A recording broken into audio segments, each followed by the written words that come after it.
Isang taon naming inimbestigahan si Congressman Zaldico. And here's what we found. We know Zaldico today as among the main architects of the controversial 2025 national budget. Zero subsidies sa PhilHealth, funding cuts sa DepEd at bilyon-bilyong budget para sa ayuda program na AKAP na brainchild ni Speaker Martin Romualdez. Weeks after President Marcos signed the budget, Congressman Zaldi was abruptly removed as chairman of the House Appropriations Committee. Sabi niya kusa raw siyang nag-resign due to health issues. Pero naniniwala ba kayo dun? Before his rise to politics, Zaldico was never a nobody. Kilala siya sa Bicol bilang isang matagumpay na negosyante. In particular, he co-founded Sunwest Construction in the 1990s, and under his leadership, it has become a super contractor of the Philippine government.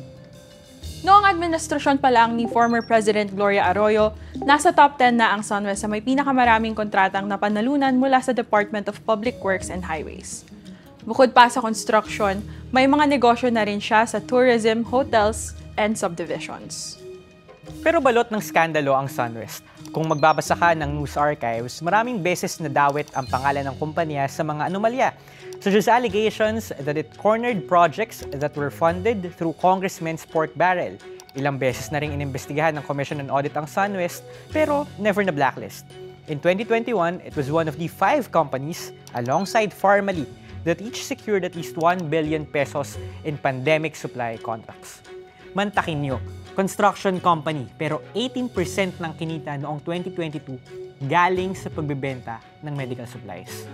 A few years ago, nasangkot din ng Sunwest sa maanumalyang procurement ng DepEd ng overpriced laptops. Zaldi no longer wants to be identified as owner of Sunwest. In 2022, he clarified to a fact-checking organization that he has sold his stake in the company in 2019, the same year he became the representative of his party list group, Ako Bicol, to Congress. Marahil ilinsin dito sa Republic Act 6713, which instructs public officials like ko to avoid conflict of interest. Ito yung hard copy ng ilan sa mga dokumentong review namin. And what we found is that his divestment doesn't really give the public a complete picture.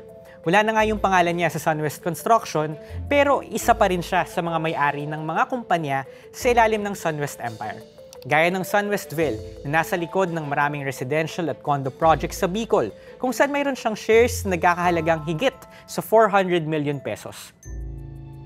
O Mercedes Land, developer ng luxury hotel, kung saan mayroon siyang active investment worth 349 million pesos.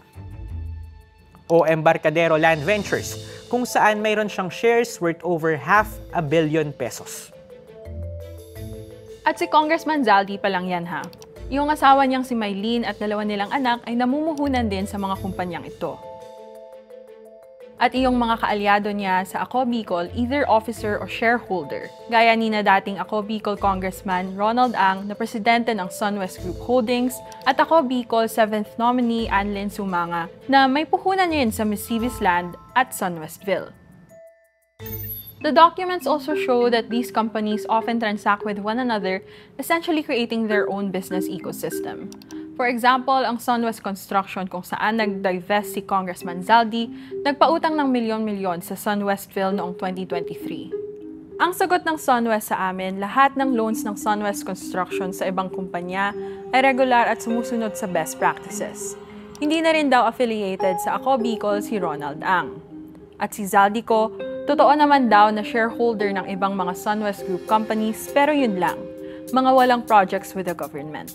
Hiningi namin ang panig ni Kong Zaldi pero hindi pa rin siya sumasagot. Ayon sa budget experts na nakausap namin, sa kabila ng divestment ni Congressman Zaldi, he remains a beneficial owner of Sunwest Construction. Kumbaga, he still owns or dominantly influences the management or policies of the company because of the ties and transactions between Sunwest Construction and its subsidiaries. Kasi nga, nag-invest siya doon. Kumbaga, part siya ng mga may-ari ng mga kumpanyang yon. But why should you care? Ito yung isa sa mga posts ni Congressman Zaldi sa Facebook bragging about the construction of a regional hospital in Bicol, which his PR machine said was funded through his efforts as House Budget Chairperson.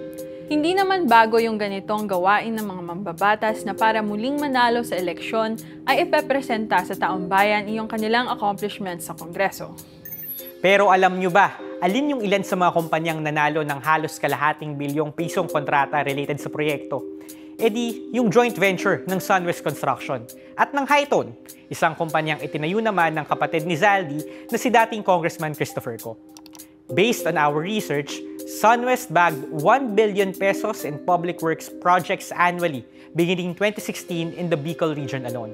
Its DPWH projects surpassed a combined total of 13 billion pesos for 2023 and 2024. Incidentally, these were years when Congressman Zaldi was the House's budget chairperson. Hindi namin inaalis yung posibilidad na lahat ng ito ay dumaan sa tamang proseso sa procurement. Pero sa sobrang laking pondo ng taong bayan na inilaan dito, hindi pwedeng isantabi lang ang mga detaling ito.